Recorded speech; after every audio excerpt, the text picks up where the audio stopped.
Hello traders, tis I, the Rumpled One, coming to you on Monday, June the 15th, the year's 2026. Let's talk trading, weekly open and gap.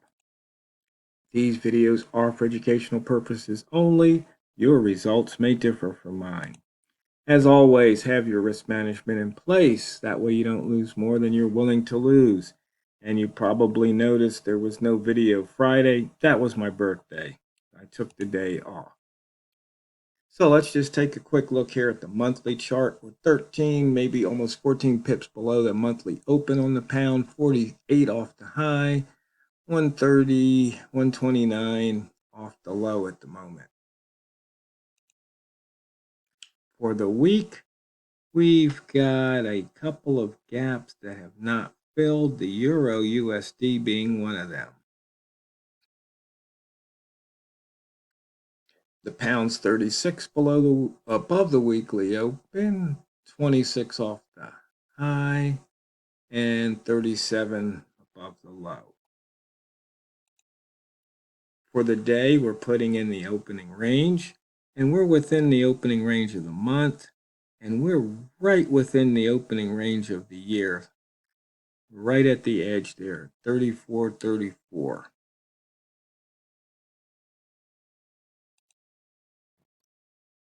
We are 23 pips below that yearly open. We are 15 below the monthly open, like I said before, and 36 above the daily weekly open. Inside bar, we had one last trading day, and we broke above that. We actually broke into the inside bar range of the month from 4 months ago, and we're right at that low at 134.34. We just heard that number. We're below the weekly inside bar from 6 weeks ago. So that gives you an overall picture.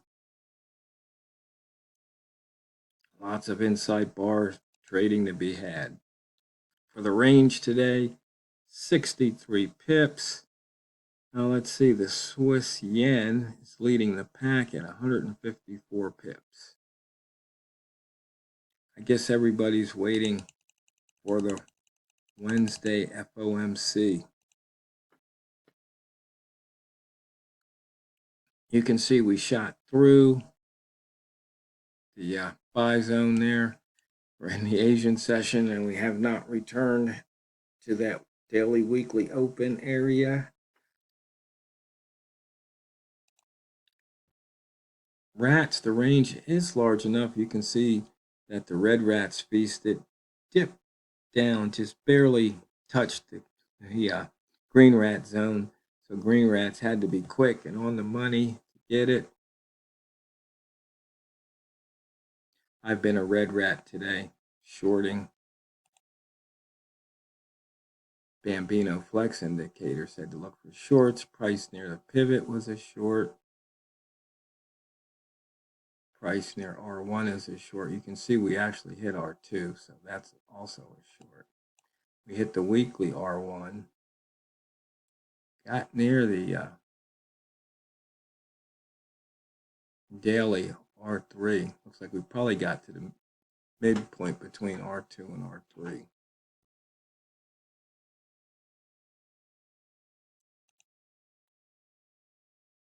We did take out that daily pivot. We have not taken out the weekly pivot. And we have taken out the monthly pivot.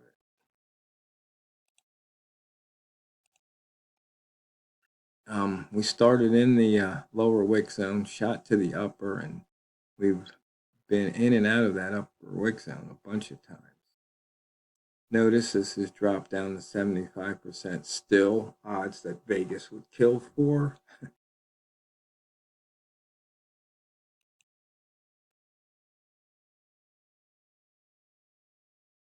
For the range, let's see, last week we only had 127 pips, 16 percentile. Currently we're at 63, 0 percentile. Last week we did not break out at a previous high. This week we already have 28 pips. Last week we broke out at a previous low by 24. This week we have not broken out at a previous low, so we've got a higher high, higher low so far. And last week, high minus close for the red rats, 29. Close minus low, 98 last week for the green rats. And right now, open minus low is 0 for the weekly crossover traders. High minus open is 63. Simple price action chart. We're looking at the M30 chart at the moment.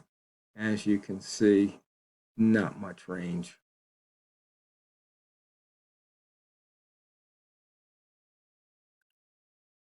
We flip over to M1. You can see there is some price action here. I think I caught a short somewhere here.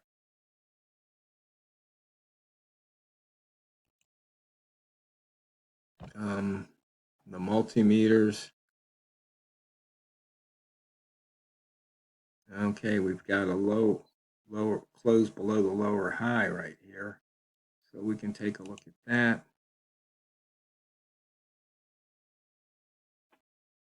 We've got a sell indication here on M5. We've got some deep pullbacks, some liquidity sweeps happening. This is one of the reasons I don't like trend. Depending on the time frame and number of bars, everything changes.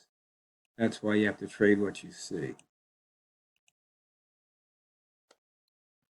Order flow, statistical edge short. I closed my shorts just before making the video. Now I wish I hadn't, but got to stick to my rules. And you can see here we had some open below previous midpoint signals coming off of that high.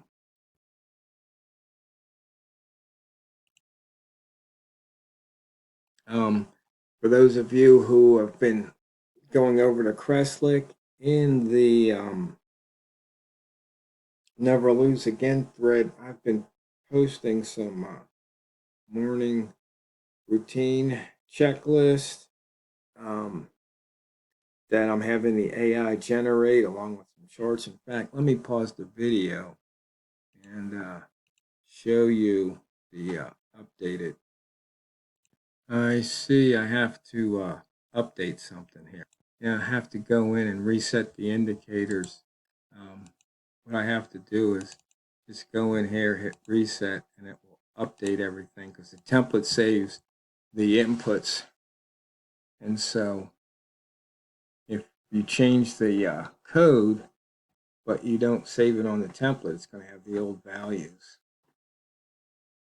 So anyway, this plots out all the different lines from, this is just the morning routine that I saw a video, I think it was Kathy Leon, and so I had the AI generate a morning routine report and then the indicator levels, and then I created a routine from start. Airball is actually the one that he was working on something, turning the AI into an economist, and so I took what he did, made a few changes, had it report on the news, giving different targets based on consensus, based on if you're hawkish or dovish. And so when you plot these lines out, sometimes it tells an interesting tale. And you can see here, well, we've got this consensus range high, this 3440, which is the launch pad. And you can see here price did not move above it and hold. So that's just something I've been playing with. I kind of like these numbers, you know, to go along with some other things. You got the sweet spots, of course. And then I've also indicator 2, mid dots, previous middle right here. And then the trend, which from the Tory Trades, I've been looking at how she does things. And actually, what I've been using it for is to stay in trades longer. Because I sometimes like to pop out really quick. And so it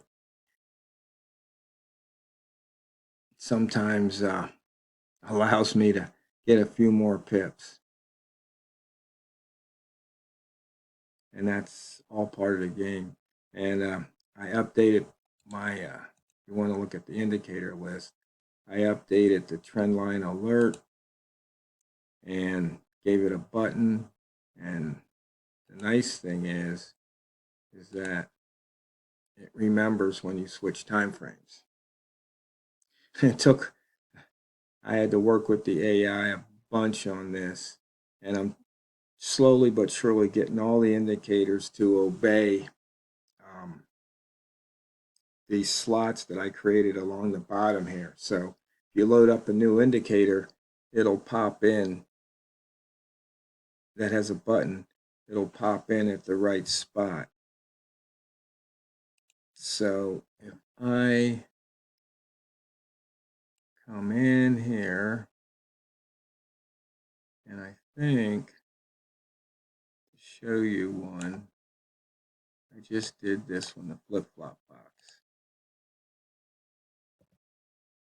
So you can see it's got flip-flop right there. Turn it on, turn it off, and it put it right in the slot. One thing I like on my flip-flops is to shade the flip-flop.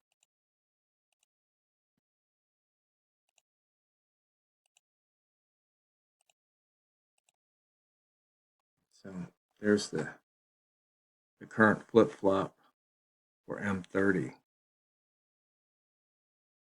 And one other thing about the flip-flop I've noticed is I like to, if you put on say 3 or 5, and then when you do that,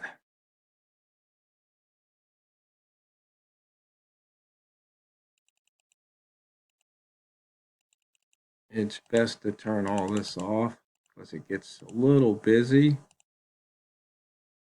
But you can basically see is price going up or going down based on where the flip-flop rectangles are moving, or is price just ranging?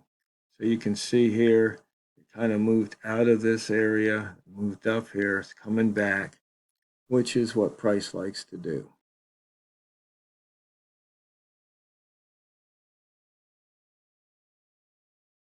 So here, when price broke this trend line, that was a short. When it broke this one to the, that was a buy to the north. Some of that simple old school stuff that I learned way before the internet, but it still works.